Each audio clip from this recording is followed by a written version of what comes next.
My girlfriend, Rose, and I have been together for 4 years and she is 5 months pregnant with our first child. My mom seemed to really like Rose, or at the very least tolerated her, but after we announced that we were expecting, something definitely switched in her. She has become extremely rude and disrespectful towards my girlfriend. She makes passive-aggressive comments at every chance she gets. I've had to take a step back from my mother until she fixes her behavior. Rose had gone to visit her family who lives far out of town. It was a very last-minute trip, and she drove herself to the destination and back. Unfortunately, at around 6 p.m., her car broke down and she was forced to pull over. Fortunately, my brother, Chris, who's great with cars and lives about an hour and 1/2 from where Rose was stranded, was willing to pick her up and sorted everything out. I was out of the country, so I'm grateful that my brother sorted everything out for her. Chris moved back in with my mom about a year ago. Obviously, the situation wasn't the best, especially considering the tension between Rose and my mom that exists for no particular reason. But I hoped my mom could put her pettiness aside for at least a night. It was too late for Chris to drive Rose back home, so my brother told her that he would drive her back tomorrow morning. An arrangement that my mom seems to not like, but one that she managed to keep her mouth shut about, my girlfriend tells me. Rose helps prepare dinner, wash up, and actually engage in a decent conversation with my mom for the first time in ages. However, they mostly avoid each other. Chris goes to bed earlier, leaving my mom and Rose. My mom lives in a 2-bedroom apartment, and since both bedrooms were taken, Rose assumed that she would be sleeping on the couch. She apparently assumed wrong. My mom gives Rose the thinnest blanket ever and basically screams at her, telling her that she has to sleep on the floor to not ruin her couch. She tells Rose to make do with the pillows on the couch and the blanket that provides zero warmth. Rose thought about protesting, but ultimately decided against it. According to Rose, my mom kept opening her door to check if she was sleeping on the couch, so she couldn't even try to sleep on the couch. At 5 a.m., Chris found Rose on the couch and let her sleep on his bed. He ended up telling me, but told me to not make a big fuss out of it. I did the exact opposite. I called my mom, very angry, and told her that she was disrespecting her so badly. She tried to defend herself by saying that she didn't harm the baby, and it's okay for pregnant women to sleep on the floor. But I refused to hear any of it. Chris agrees with me, but told me that I shouldn't make it a fight. I feel like I'm losing my mind. My husband, Jonah, passed away unexpectedly a month ago from a stroke. I don't want to get specific about that part, it's the worst pain I've ever felt in my entire life. And I'm still not sure how I'm ever going to move on. We were married for 5 years, together for 7. The past 2 years we've been trying for a baby, but we're just getting to the point of considering IVF when he died. Jonah had a close friend in high school named Marjorie.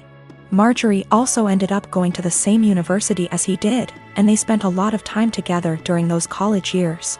Jonah said that he liked Marjorie's company, but never felt anything beyond friendship with her, which I totally believe. Jonah dated other women during that period, but told me that several times Marjorie hinted that she wanted him to ask her out.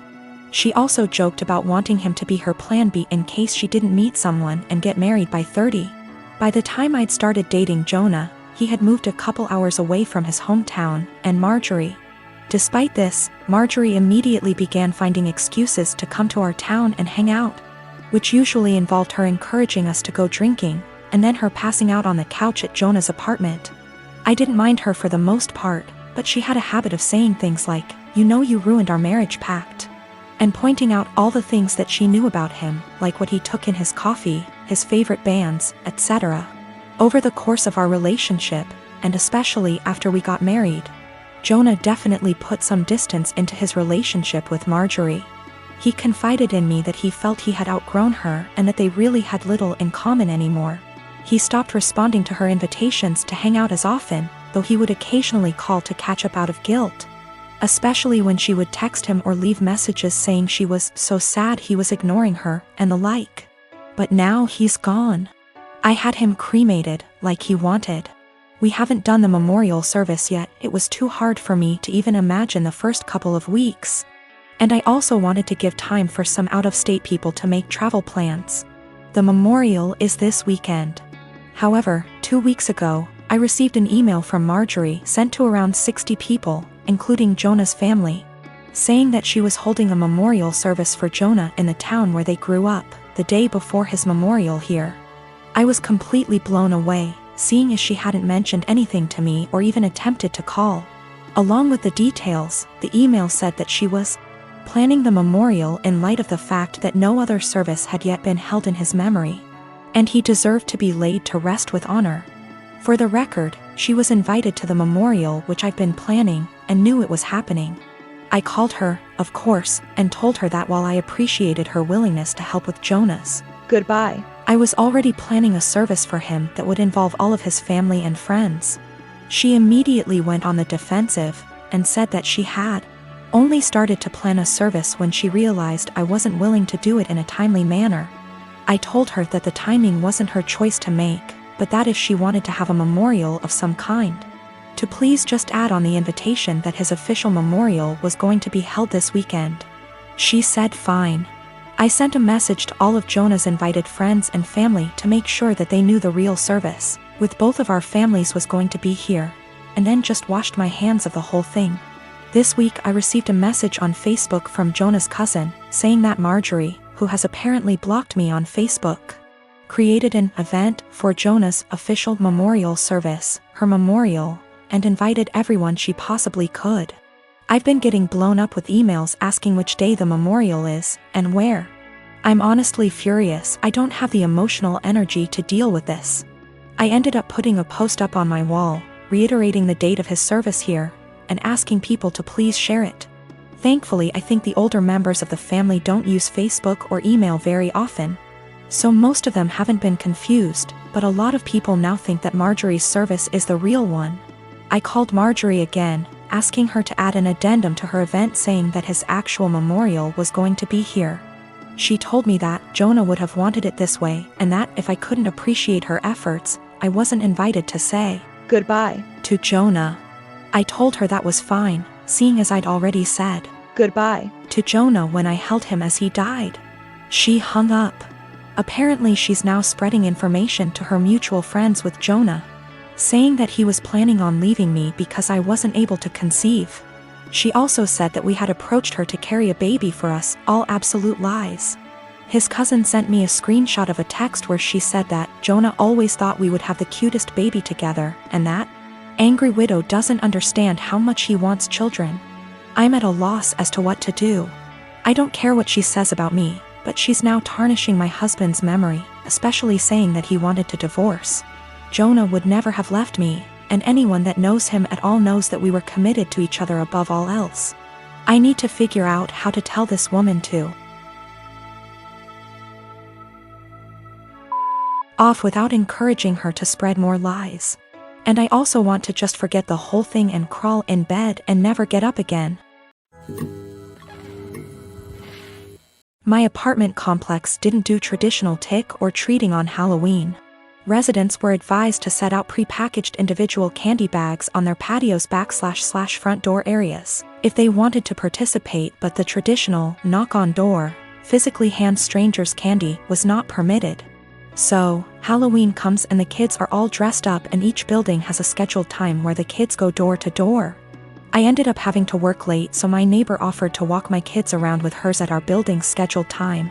About 45 minutes later my kids came home with a small bucket of candy. 6 little goodie bags each from individual apartments that participated. Everything was fine. And my kids didn't say anything weird had happened. They were just excited to eat candy once they got home. The next day I took my kids to the park directly across from our apartment complex. My neighbor was there with her kids as well.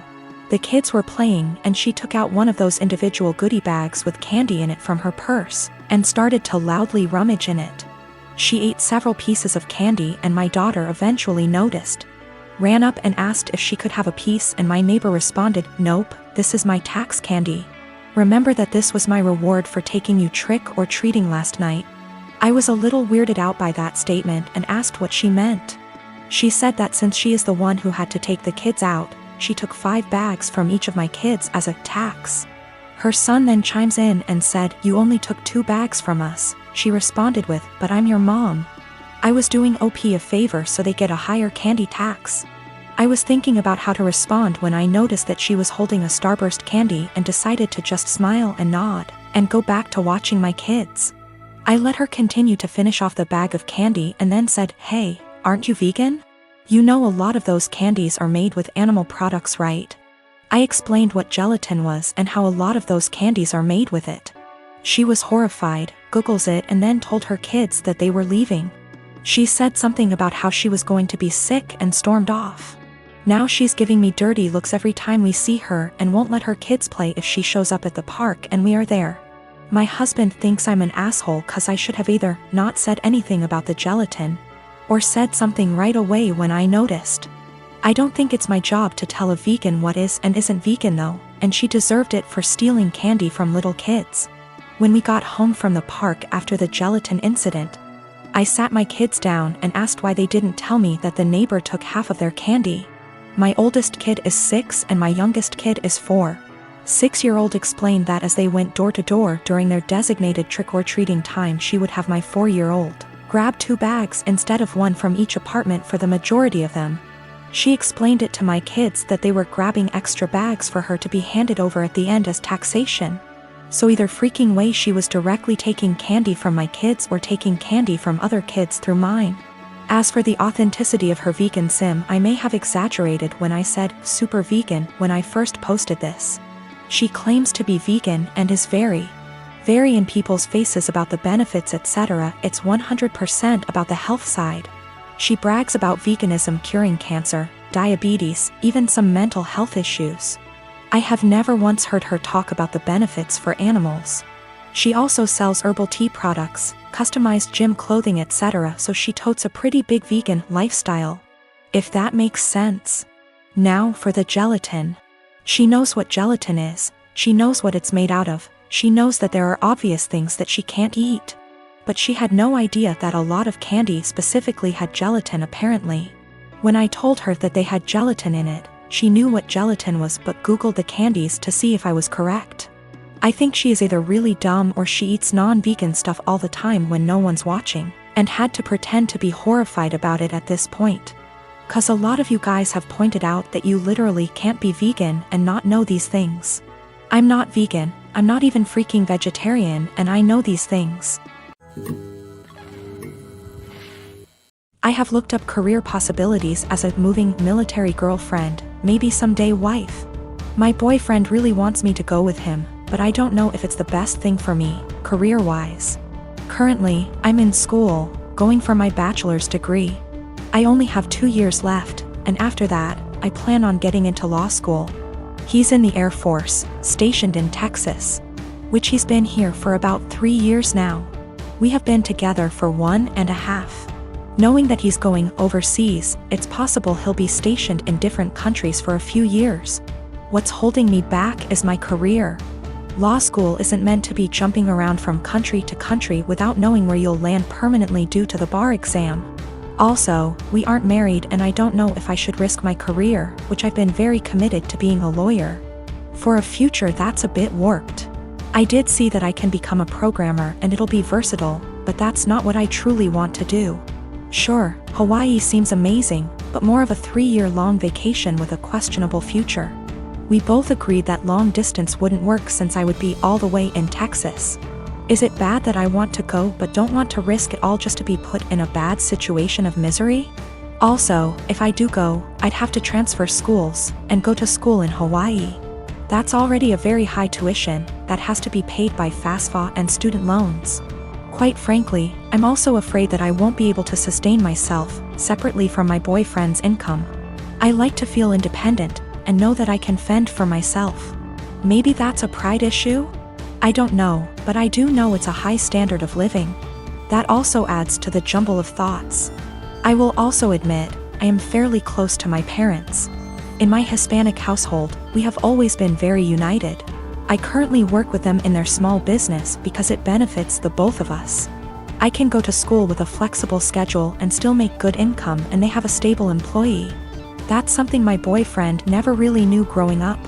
He's a Kansas boy, from a small town, with parents who split up when he was little. I feel like he doesn't understand how hard it'll hit my parents and I, being far away for 3 years. It also bothers them a bit that I'm not married but willing to leave not knowing what'll happen in the relationship.